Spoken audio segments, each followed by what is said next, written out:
They arrived at the new address, a weathered but charming Victorian building that seemed to hold its breath against the encroaching modernity of the street.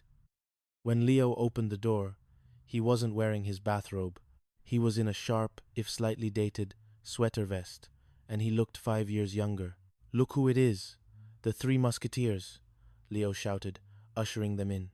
The apartment was a tapestry of 3 different lives woven together. Lily's elegant touch was evident in the lace doilies and the scent of lavender. Alice's influence showed in the baskets of yarn and the stacks of crossword puzzles. And Leo had established a corner dedicated to a high-end chess set and a collection of vintage jazz records. "It's beautiful, Leo," Chrissy said, handing over the cookies. "It's home," Lily said, coming over to greet them. As they sat in the small, sunlit living room, drinking tea that Alice had brewed, the conversation drifted. For the first time, Jack saw Leo not as a nuisance or a stranger, but as a man who had reinvented himself. Leo spoke of his younger days, a jazz trumpeter who had traveled the coast, a man who had loved and lost, and a man who refused to let the world define his expiration date. "You know, Jack," Leo said, leaning in, "life is like a soufflé. You can follow the recipe perfectly, but if you don't have the right people around to keep the kitchen warm, it's going to fall flat." Jack nodded, feeling the weight of the metaphor. He realized that Nancy Norwood would have never understood the beauty of this mismatched room. She would have seen only the old wood and the lace. She would have missed the music. Chapter 10. The Shadow of Progress. The warmth of the housewarming was soon chilled by a letter that arrived at apartment 201 the following Tuesday. It was tucked under the door, a crisp, white envelope with a corporate logo that looked like a jagged tooth. "Notice of intent to demolish," Janet read aloud, her voice trembling. The building on Neptune Avenue, their sanctuary of organized chaos, had been sold. A large development firm, the very same one that had converted Leo's old building into condominiums, was planning to raze the entire block to build a luxury high-rise, a vertical oasis, as the brochure called it. Demolish? Chrissy's eyes filled with tears. "But where will we go? We just got the bathroom schedule figured out." Jack felt a cold stone settle in his stomach.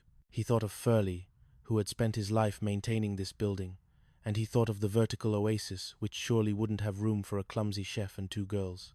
The next few days were a blur of meetings in the hallway. Furley was inconsolable, his leisure suits looking more wrinkled than usual. "They offered me a buyout," he told them, his voice cracking. "But money doesn't smell like roses, does it?" News reached Leo's building as well. The Victorian was safe for now, but the development was creeping closer. Leo, Bill, Lily, and Alice didn't wait for a letter. They marched over to apartment 201, led by Leo, who was carrying a rolled-up newspaper like a weapon. "I heard the news," Leo barked as he entered. "The sharks are circling." "Leo, there's nothing we can do," Jack said, slumped on the couch. "They have lawyers. They have money. They have suits, kid." Leo corrected him. "We have something better. We have the truth, and we have the neighborhood." Chapter 11. The Neptune Alliance. The battle for Neptune Avenue became a spectacle that the city hadn't seen in years. It was an alliance of the young and the old, the Tripper crew and the Moran Brigade. Janet used her knowledge of local flora to argue that the block contained rare, heritage trees that couldn't be removed. Chrissy organized a neighborhood bake sale that doubled as a petition signing event, her star cookies becoming the unofficial symbol of the resistance. And Jack organized a community feast on the sidewalk, cooking for the protesters and the press, showing the city that this wasn't just a block of wood and stone. It was a living, breathing community. Leo was the strategist. He knew every local reporter from his jazz days, and he knew how to tell a story. He stood in front of the cameras, his plaid shirt bright against the gray concrete, and spoke about the gentrification of the soul. "You can build your vertical oases," Leo told a reporter from the Santa Monica Times.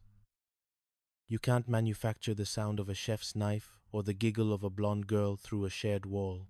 You're not just tearing down buildings, you're tearing down the families we chose for ourselves." The climax came during a city council meeting. The developers were present, looking sleek and untouchable in their Italian wool. They spoke of progress, modernization, and economic vitality. Then, Jack Tripper stood up. He didn't stumble.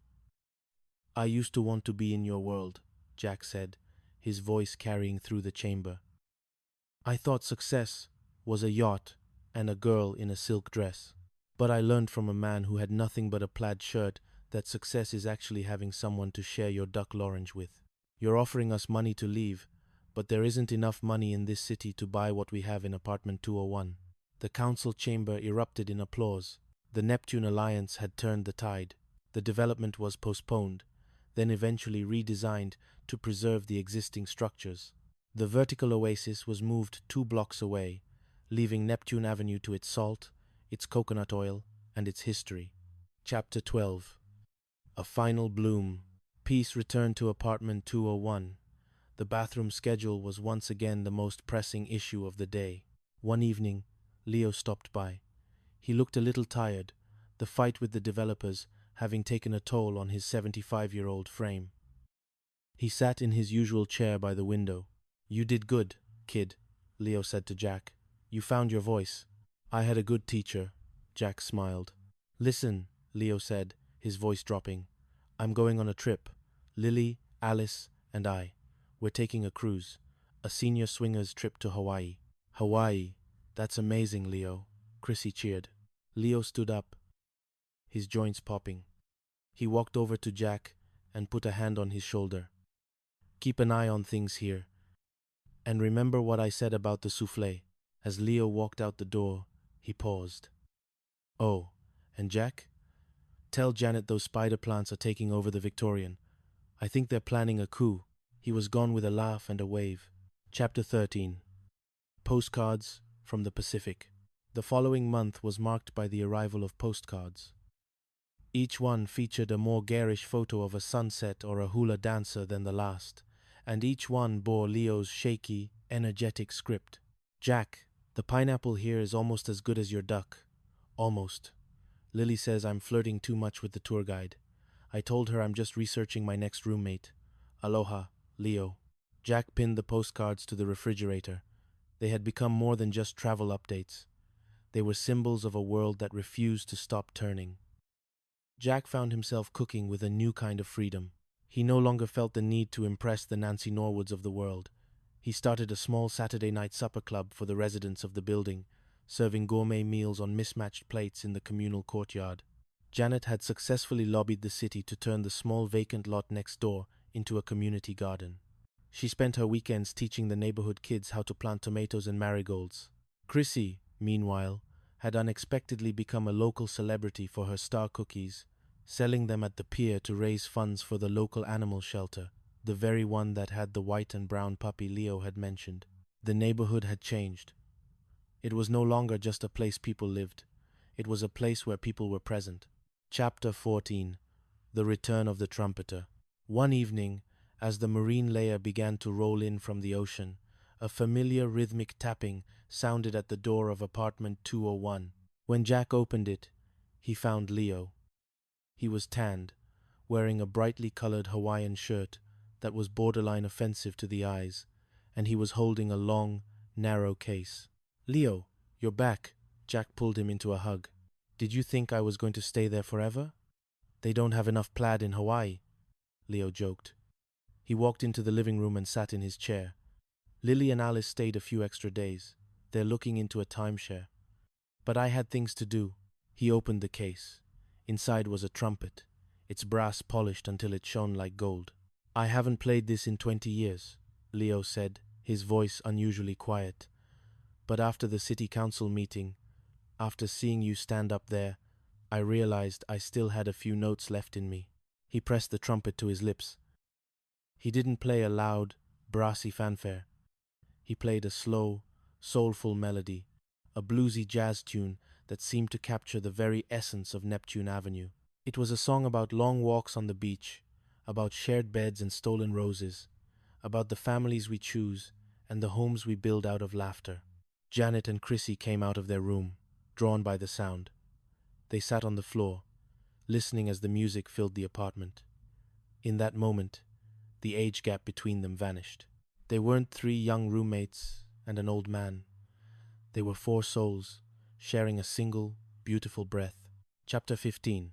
The Legacy of Apartment 201. Years would pass. The decade would turn.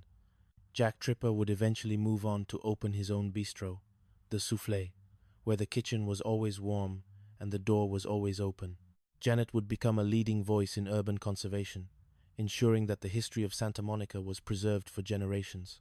Chrissy would run a successful bakery, her star cookies becoming a staple of the California coast. But none of them ever forgot the man in the plaid shirt.